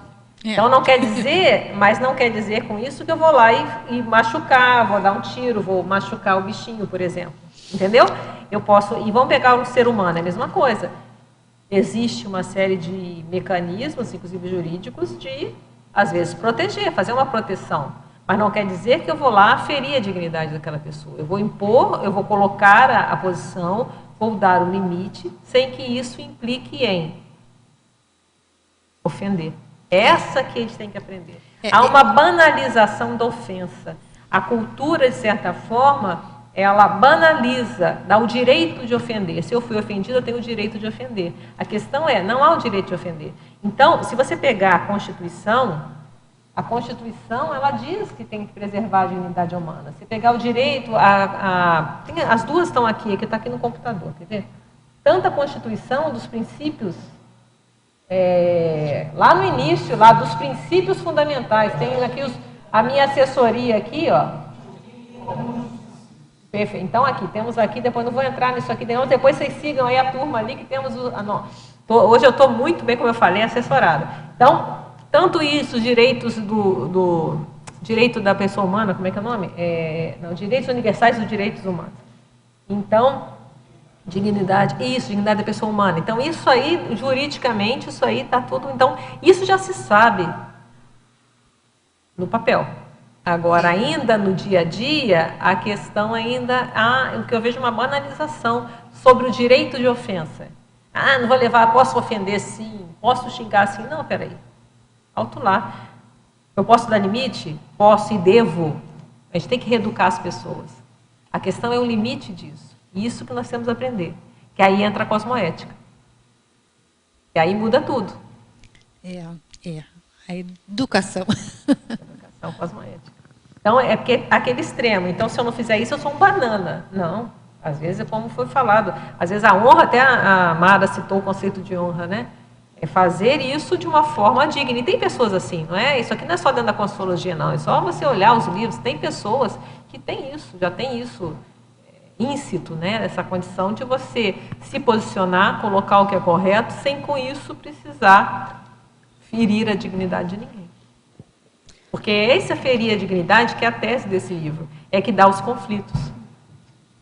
Segundo a tese dela, é isso que é o problema, que aí começa um fere a dignidade do outro e aí acabou. É o grande empecilho para a mediação, o grande empecilho para a paz, segundo a experiência dela. Por exemplo, esse senso de dignidade cosmoética é importante em qualquer estado de evolução da consciência. Mas agora eu estava pensando, por exemplo, nesses estados de infiltração, de recomposição kármica, onde a consciência já virou a ser um pouquinho mais cosmoético, mas está num contexto onde um contexto que não está assim de seu mesmo nível, por decirlo assim. Aí seria muito importante esse senso de dignidade, por exemplo, na resiliência, tudo isso. A resiliência mesma seria assim um senso de dignidade, não? Sim. Já imaginou o pobre do Serenão lá, como é que não tem senso de dignidade? Porque claro. Ele deve receber tanta burdoada de todo mundo, ele está lá firme, né? Fazendo o trabalho dele, com cosmoética. A pessoa não entende, fica bravo com o pobre do Serenão. Professor Valdo, que sabe todas as nossas vidas, de alguns aí, pois é, ainda tá assim. vendo? É muita coisa. Comentário e uma pergunta depois. O comentário, pelo que você acabou de expor, até tem capitulação no Código Penal dos crimes contra a honra. Há exemplo de difamação, calúnia, para você ver como injúria, né, a tríade assim mais comumente referida, e a importância para uma sociedade humana colocar num capítulo do Código Penal, e não é Código Penal brasileiro, é Código Penal World Wide aí, mundo afora, tem os crimes contra a honra. Esse é a proteção, aí tem que ter. Com a internet agora tá brabo. Tá... E a pergunta, como você falou, tem o cercado, tem algum grau de restrição ao leão, ao tigre, à pantera, e quando você estava comentando da binomiologia, o binômio interconfiança, ortovínculos, em uma situação prática, quando ocorreu algo com alguém e essa confiança se esvaiu, você deu, você conversou, mas a pessoa, num certo sentido, perdura, não reconhecendo aquilo, não é comigo, como você também mencionou, passa o British, sei lá, algum viés em inglês, não, eu fiz esse erro, mas eu não assumo, tal. Nesse sentido, e metaforicamente, o que você acharia melhor? Cada caso é um caso, avalia. Mas, em geral, se não tem, se ficou, ortoconfiança foi esvaída... Aí você tem que ver, cada caso é um caso, é difícil fazer uma questão genérica, né? O que você tem que ver é o seguinte, também ver o seu lado, a ideia é conversar, é tentar conversar, e depende do nível de intimidade que a pessoa tem. Não tem via de comunicação. Se não tem, joga energia positiva e deixa passar. Tá. E deixa a situação, um dia que possa haver uma situação melhor. Não tem fórmula, né? Acho que essas coisas, cada um que está na pele que tem que avaliar. E eu pensei nisso porque assim, são instâncias práticas, cada um que vivenciou, né? Mas o mais sério eu acho mais sério não estigmatizar, sabe, a situação. Porque às vezes as pessoas mudam, às vezes as coisas mudam, às vezes nós podemos estar equivocados, às vezes o outro está equivocado, às vezes os dois estão equivocados. Então, essa flexibilidade para rever também é muito sério. Entendeu? Tanto pessoal como do outro também. Peraí, será que... E deixar que as coisas, às vezes, os contextos mudam também. Tem que ter uma certa flexibilidade. Mas aí tem que ver o tamanho, né? Se a pessoa foi lá e matou sua família inteira, você não vai ter flexibilidade de deixar ele dentro de casa. Se cometeu... Aí é diferente. Então, tudo isso tem que ver a mensuração. Não, você ponderar se aquilo é um viés reiterado do temperamento da pessoa. O nível da intenção. Então, isso tudo tem que ser muito cuidado. Para evitar... É ruim da fórmula de bolo, senão as pessoas... Não é fórmula de bolo, isso cada um tem que saber. Diga lá, você vai perguntar. Eu estava pensando aqui em relação à dignidade, em relação à questão, por exemplo, de algumas... algumas coisas que eu tenho refletido agora. Por exemplo, a dignidade em relação à estrutura cognitiva da ciência. Então, a gente, como professores, né, eu estou vendo assim que... Eu vejo que, às vezes, o que se faz? Se ensina a ciência, mas não... com aquela estrutura da ciência, mas com a sinapse dogmática de acreditar. Então, como é que se resolve isso, entende? Porque não é uma dignidade de pessoas, mas assim, é um produto humano, né, a ciência. Isso tem me chamado a atenção. Escreva sobre isso, com argumentações, escreva sobre essa situação que você está observando, pesquise mais, faça uma tese sobre isso. Você é doutora. Entendeu? Às vezes, se é um Sim. problema que está ocorrendo, que você é a pessoa mais indicada porque você está dentro do meio. Se é uma situação que você percebe, use a metodologia da ciência, às vezes, para você comprovar essa situação. Tá. Entendeu? É a melhor forma, esclarecer tares. Não tem jeito. E a pessoa que está dentro, que vivencia, que tem como falar. Eu não tenho como falar, não estou lá dentro. Mas uma pessoa lá dentro, se você está percebendo isso, aprofunde, que às vezes pode gerar um belo livro. Entendeu? Pode gerar um belo livro. E com autoridade moral. Neossinapsologia. Poderia aprofundar a formação continuada de neossinapses cosmoéticas? É isso tudo que a gente está falando aqui, né? No momento que a gente faz o esforço para melhorar a lidar com a dignidade do outro, e vamos começar a melhorar a qualidade com a gente mesmo, a gente coloca o tempo todo. A dignidade tem que lembrar que, também na forma que nós lidamos com nós mesmos, né? Então, no momento que a gente vai tentando melhorar isso, a gente está fazendo neossinapses cosmoéticas. Tem ali a doutora que confirma, né? Como fazer para aumentar essa lucidez cosmoética para essa formação continuada de neossinapses? É tudo isso que a gente está falando aqui. Refletir sobre a situação. Na página da Dignidade 21, autoconcessão, no 2, página 21, 2, autoconcessão. A dignidade pessoal é empossada pela própria consciência. Tentativas de exigir do outro a concessão da própria dignidade e a validação do próprio valor tendem a ser frustras, principalmente na atual era das consréus. É aquela história, isso que a gente está falando de dignidade, no sentido de valor próprio, da pessoa se dar valor, no sentido cosmoético, entendeu? O verbete autoaprovação cosmoética. A gente fala que a autoaprovação cosmoética não é passar a mão na sua cabeça.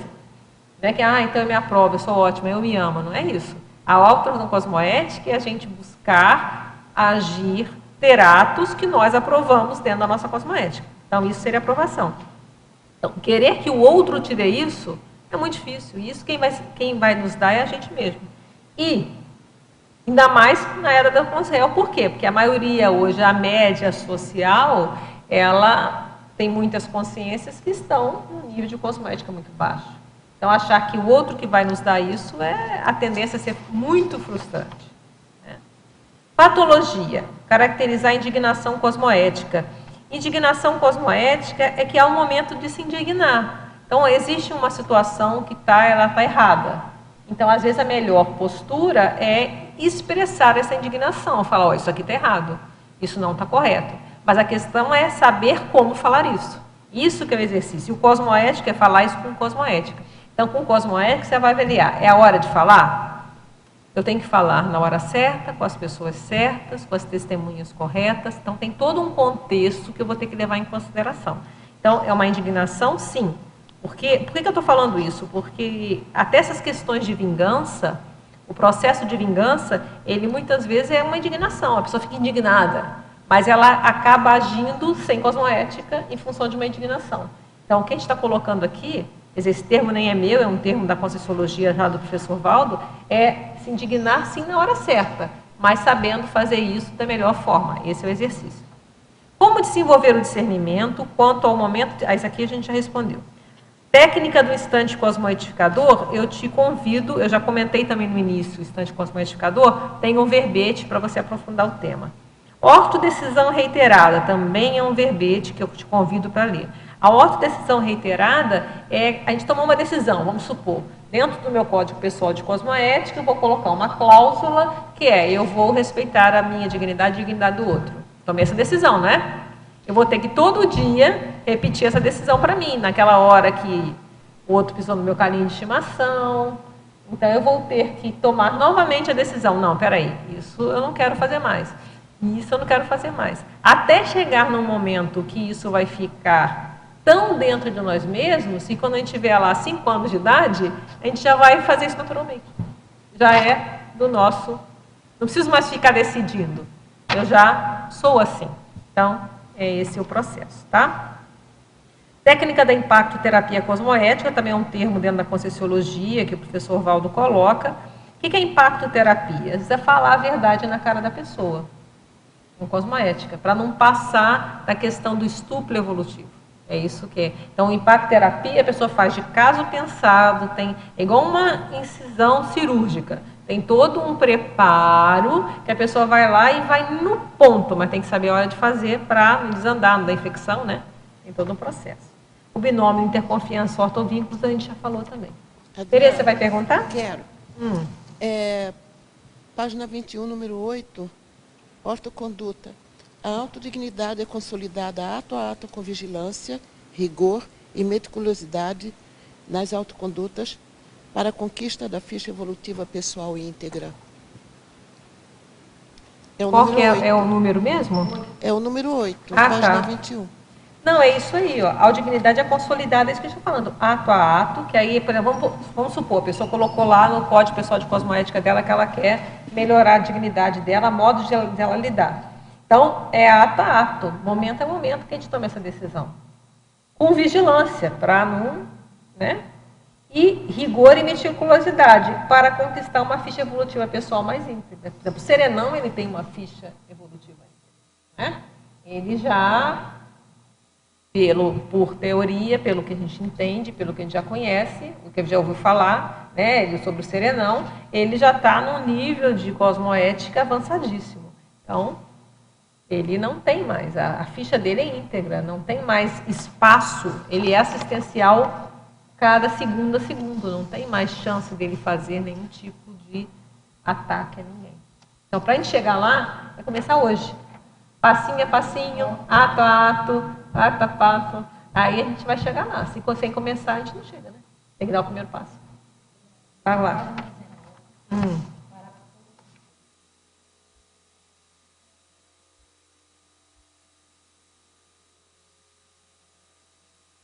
É que a gente colocou há pouco. Captar o fenômeno que na hora que você usa o parapsiquismo, vai te ajudar a mostrar o que é melhor.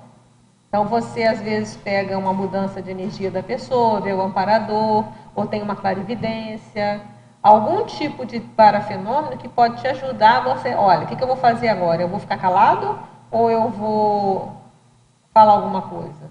Eu vou deixar para amanhã ou eu vou ter que falar agora para desassediar o processo? Não sei. Isso tudo, o parafenômeno é mais uma ferramenta para te ajudar a tomar decisão.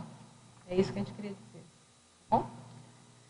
Patologia poderia aprofundar o autorrespeito. É que tem a ver com o respeito à própria dignidade, né? As pessoas se respeitarem, eu ter um respeito por mim mesmo, enquanto consciência. A gente coloca aqui em algum lugar também, que eu não lembro onde que está, que é não, foi na enumeração, enumerologia, se eu não me engano. Não, onde é que estava? Que tem um... não, desculpa, é na exemplologia. Se vocês verem, tem qual que é o auto-aplicado? A manifestação genuína de apreço, consideração e respeito e zelo incondicional à própria personalidade. Então, se a gente não tiver cuidado incondicional com nós mesmos, está danado, né? Porque eu tenho que cuidar, só tem eu, né? Não dá para fugir, né? A gente podia tentar fugir, mas não consegue fugir da gente mesmo. Então, não é complacência. Ter zelo por nós mesmos, às vezes, vai ser auto-imperdoador, vai disciplinar a gente. Isso é zelo pela nossa evolução. Então, é incondicional, não tem outra coisa. Porque se a gente não cuidar da gente, quem vai cuidar? Tá? Então, é isso que a gente está querendo dizer com relação ao autorrespeito. Muitas vezes reconhecemos situações onde a nossa ajuda é solicitada e necessária. Reconhecemos também que, ao realizar essa ajuda no momento preciso, estaríamos passando por cima de prioridades estabelecidas, deixando de cumprir aquele compromisso com nós mesmos. Como aferir esse limite do senso de respeito sem falhar no autorrespeito? Vejo que essa má aferição deixa traços de culpa desnecessários. Poderia comentar?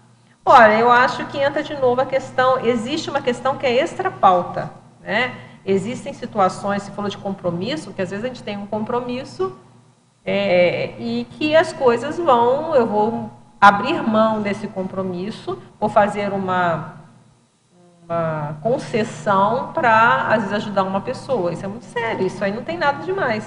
Então, a cada pessoa que tem que verificar na situação, por exemplo, prioridade. A pessoa tem uma prioridade. Às vezes, essa prioridade tem o extra-pauta, né? Então, minha prioridade era essa, mas surgiu uma prioridade maior, um poder maior se levantou. Então, só a pessoa que vai ter que exercitar e ver o que é melhor. Às vezes, veja o resultado a longo prazo.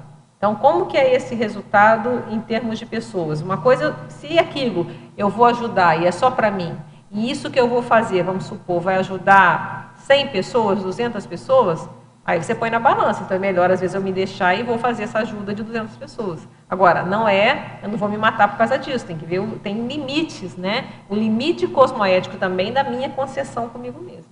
Então, eu vejo isso... É mais no exercício do trabalho e muito discernimento e muita ponderação. Como é a mesma coisa que eu falei com o Jarbas, é difícil fazer um parecer de uma situação muito... Tem que ver o caso em si e avaliar o caso em si. Porque situação genérica fica muito difícil. Tá? Mas, sério assim, pondera os resultados de uma condição e de outra. Veja, o que é prioritário nesse momento? O que vai dar mais assistência cosmoética para os outros? Toma a decisão. Principiologia, o princípio da dignidade humana... Poderia fazer um contraponto do princípio da dignidade humana no paradigma material convencional e no paradigma consciencial. Senhora, quando a gente fala de dignidade humana, o nome já está dizendo, né? Dignidade do ser humano. No paradigma consciencial, a gente expandiu isso para as consciex, para os subhumanos, até para a grama, né? Dignidade da grama, não pisar em cima dela. Quer dizer, então, isso aí já abriu um processo bem mais amplo, tá? Então, a gente pode fazer a comparação dessa forma. Tecnologia, explicar as técnicas da ortodecisão reiterada, a gente já falou, e da tábula rasa. A tábula rasa entra na questão de não fazer um apriorismo, né? Então, às vezes, na hora de respeitar uma dignidade, de tomar uma decisão, o ideal é fazer a tábula rasa. E a tábula rasa, ó, zerei minha cabeça, zerei, acabei de chegar aqui nesse planeta agora, tá certo? Eu vou avaliar essa situação sem nenhuma ideia preconcebida. Isso pode ajudar até para chegar nessas ponderações que você falou antes na sua pergunta, né? O que é a melhor situação, se eu sair da prioridade para cá ou para lá. Às vezes, estude essa situação tentando ver, estou chegando agora, não tem nenhuma ideia preconcebida. Como é isso? Pode te ajudar a tomar decisão. O crescendo evolutivo da dignificação do próprio caráter. O quanto a consciência pode remodelar o seu caráter em sua vida? Seria uma especulação? Não, a pessoa ela pode mudar. É isso que nós estamos fazendo, né? A gente coloca aqui dentro da Conscienciologia que a personalidade é uma das últimas coisas que a gente muda. É difícil mudar a personalidade, mas é mutável, sim. A gente pode mudar. E a gente vai mudando aos poucos. Não existe aquele milagre, né? Eu sou assim, amanhã já sou outro, mudei, estou perfeita. Não. A evolução ela não é imediata. Ela é imediata. Mas são os atos, pouco a pouco, passo a passo, que nós vamos mudando e nos tornando mais cosmoéticos, mais dignos. É isso que a gente está fazendo, não é isso?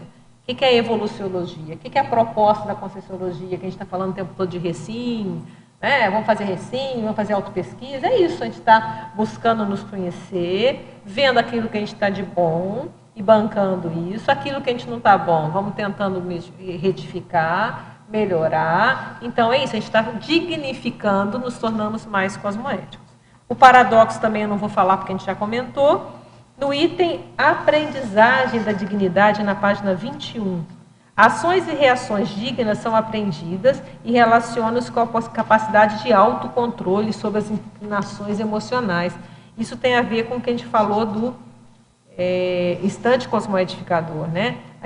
É isso que a gente tem que aprender. É muito fácil agir como bicho. Isso é facílimo. Isso a gente já sabe fazer com muita naturalidade, né? Agir reagindo, sem preocupar, isso é muito fácil. Agora, a gente pode aprender a ser mais consciencial e a lidar com esse corpo de bicho que está aqui, cheio de coisa de bicho. Então, isso a gente quis frisar que ser digno é uma coisa de aprendizagem, de educação e de civilização, como foi colocado, né? A civilização está amadurecendo a ponto de ter leis, uma série de coisas reguladoras, apesar da crise do momento que tem em função do Vasconcelos, né? Mas, como sociedade, nós estamos, de certa forma, buscando crescer e amadurecer, tá? E autocontrole da inclinação emocional, porque às vezes vem o bicho, né, fala, você sofreu alguma coisa, sobe, né, fala assim, meu sangue subiu, não é isso?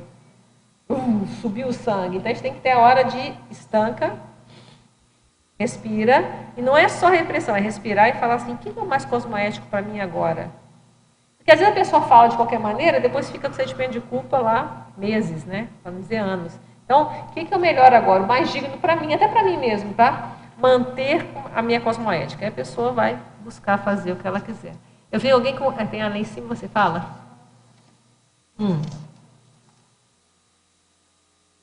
O sistema límbico e não vai para o neocórtex.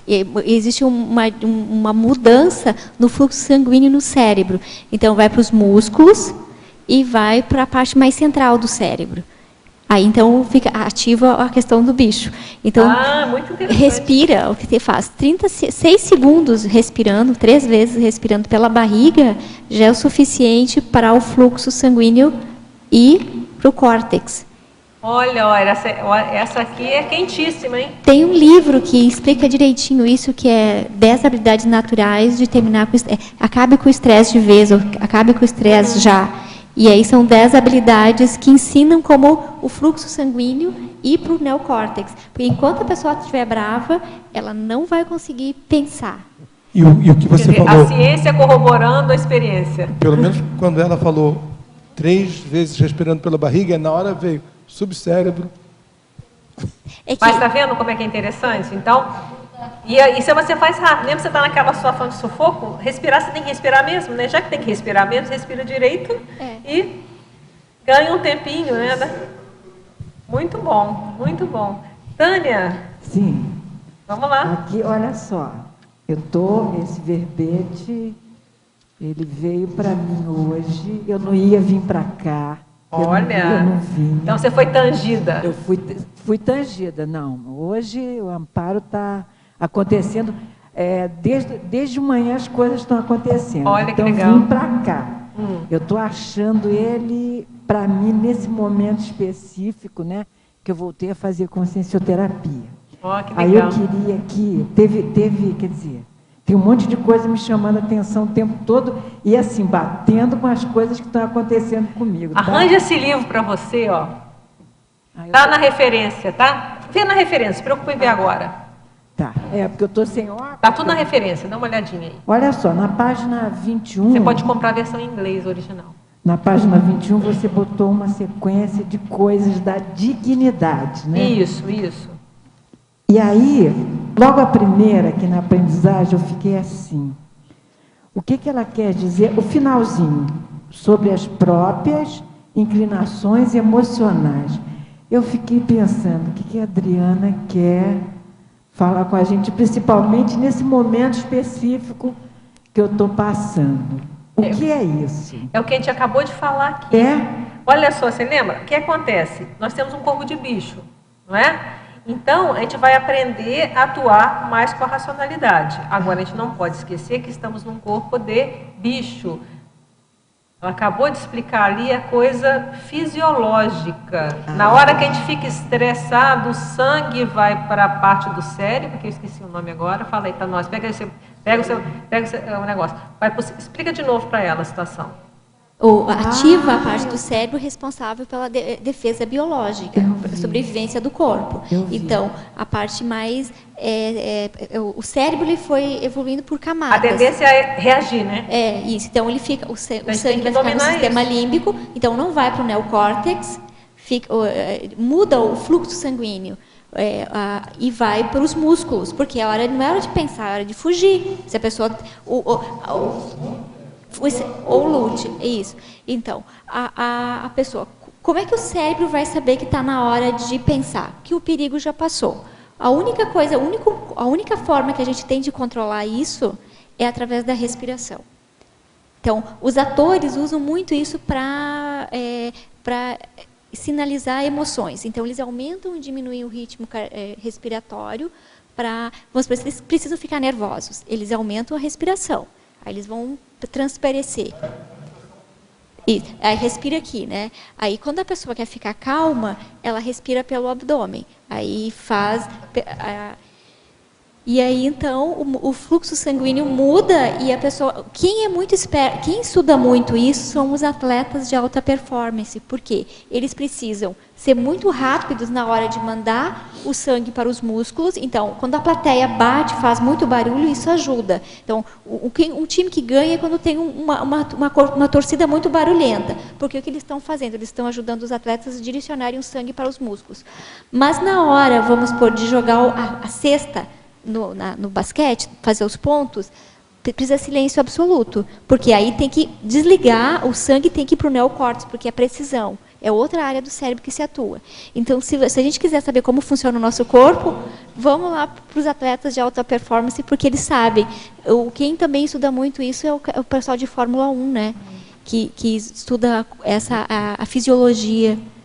Então, viu, Tânia, é isso que a gente está querendo colocar. Sim. Quer dizer, que existem impulsos, tendências emocionais desse corpo, que para a gente buscar agir de forma cosmoética o tempo todo, manter a dignidade, a gente tem que controlar esse impulso subcerebral.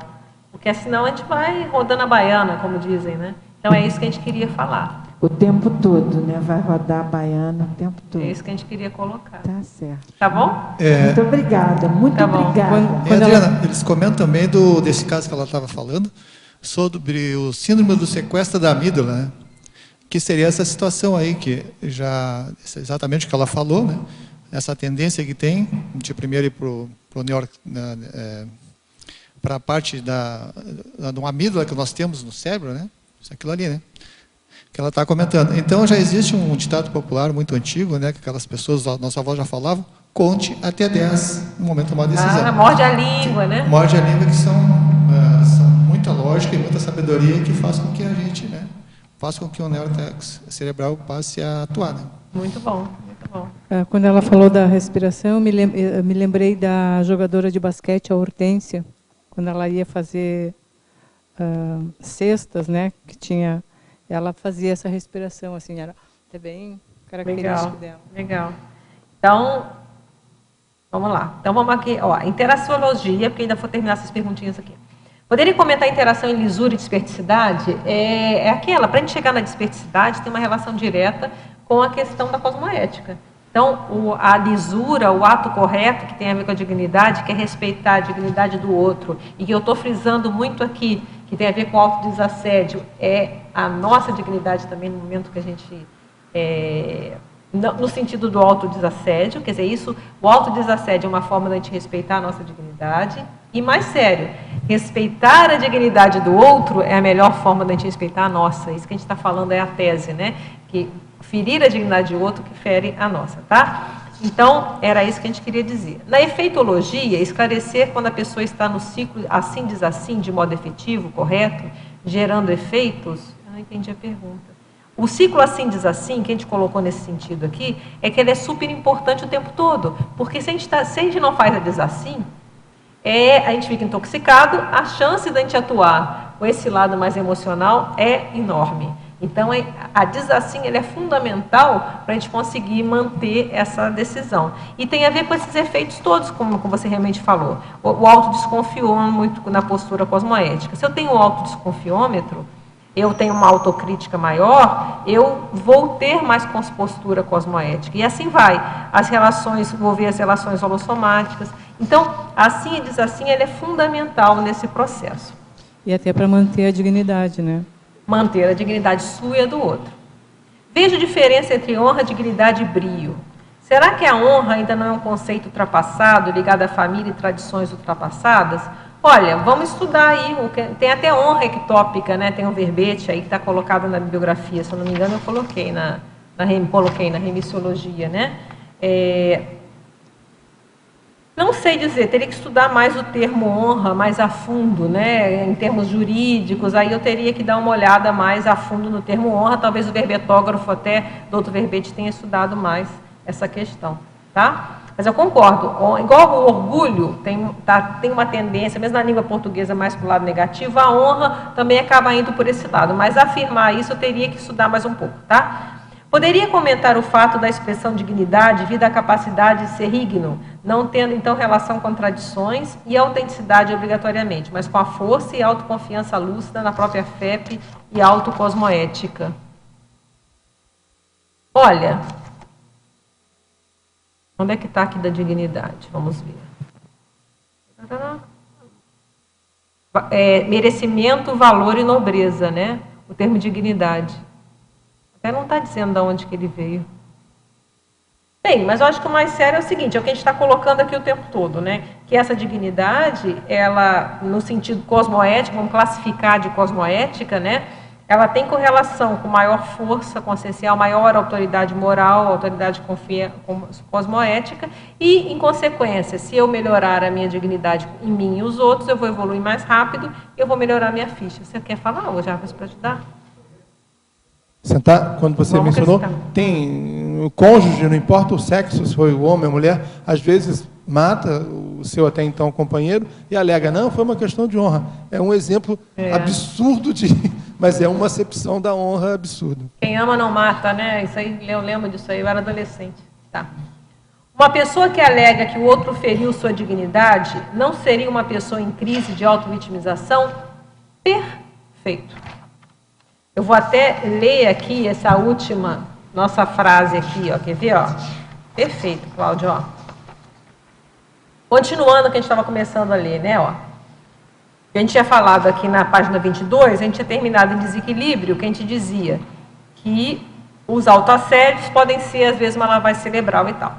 Autorrespeito. Zelar pela própria dignidade fortalece a personalidade, tem a ver com a sua pergunta. Para o enfrentamento dos inevitáveis desafios existenciais, favorecendo o alcance de soluções evolutivamente exitosas para todos os envolvidos.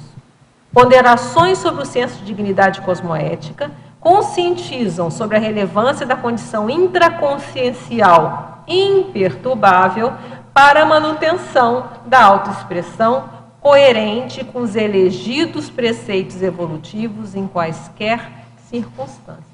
Então, isso tem tudo a ver com o que você acabou de perguntar. Então, a pessoa que ela é imperturbável, a dignidade dela é imperturbável. Não vai ser, as pessoas não, ninguém me fere a minha dignidade, ela não é ferível. Por quê? Eu tenho a minha dignidade independente da situação. E tem vários casos, citou o caso do Mandela aqui, ficou preso vários anos. Então, outras pessoas, que existem casos na história de pessoas que, independente, às vezes, uma situação de vitimização extrema, não as levaram a uma auto-vitimização. Então, isso que eu acho que é muito sério, tem muitos exemplos aí para a gente seguir. Tá certo? Então, eu agradeço muito a presença de todos, acho que o debate foi bem rico, bem interessante, gostei muito, refleti bastante sobre tudo isso, foi muito legal. Então, agradeço também aos teletertulianos, foram 30 perguntas. Então, agradeço também a contribuição de vocês, é importantíssimo para manter aceso esse debate. Continuem aí firmes, tá certo? Aos paratertulianos. E nós temos ali uma pessoa que eu queria lembrar que no domingo, não é isso? O nosso amigo Nicolas vai estar defendendo o verbete dele. O Nicolas tem 11 anos de idade, né? Qual é o nome do livro, do verbete? Passa o microfone para ele. Então, estão todos convidados. Diga aí o nome do verbete. Amigo Invisível. Amigo Invisível. Então, estejamos todos aqui presentes no verbete Amigo Invisível, né? Que são todos os... Não é à toa que eu lembrei disso na hora que eu fui citar, agradecer aos paratertulianos. Acho que eles que falaram, olha, por aí, o Nicolas lembrou de mim, né? Então, os nossos para-amigos invisíveis. Ok? Ok. Então, e um verbetógrafo visível. Então, muito obrigada a todos. Então, os nossos comerciais, por favor. Obrigada. As pontuações da tertúlia de hoje são 20 assinaturas no livro de presença, 25 perguntas presenciais e 28 perguntas online. Para amanhã, teremos o verbete Perdão Irrestrito, da especialidade Interassistenciologia, e o verbetógrafo Alcir Alves. Boa tarde, obrigada.